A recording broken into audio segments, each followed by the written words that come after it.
Hello সবাইকে, কেমন আছো? চলে এসেছি নতুন আরেকটা ভিডিও নিয়ে। তো দেখতেই পাচ্ছ আমার দুটো ফুলকপি গাছেই ফাইনালি ফুলকপি চলে এসেছে। কিন্তু এগুলোকে ঢেকে রাখার কারণ হলো এখানে প্রচুর পরিমাণে বাঁদরের উৎপাত। যখনই আসে এরা এত পরিমাণ খাবার নষ্ট করে, খেলে একটা আলাদা কথা। আমার এত টমেটো ছিল সেগুলোকে ছিঁড়ে ছিঁড়ে নষ্ট করেছে, খায় তো নি। তো তার জন্য এগুলোকে ঢেকে রেখেছে যাতে ওরা না দেখতে পায়।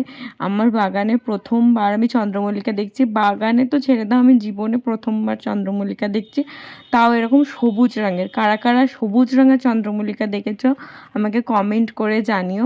আমি তো প্রথমবার ভেবেছিলাম যে এটা মনে হয় পরে গিয়ে সাদা হয়ে যাবে, কারণ আমি সাদা চন্দ্রমল্লিকা বলে কিনে এনেছিলাম।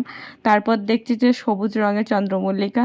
আর কারা আমার বাগান রিলেটেড ভিডিও দেখতে চাও সেটাও কমেন্ট করে জানিও, কোন ভিডিওগুলো তোমাদের বেশি ভালো লাগে। অনুষ্কা সূত্রধর বলেছে, দিদি তুমি আমার নামটা নিও, তোমাকে অনেক ভালোবাসা রইলো।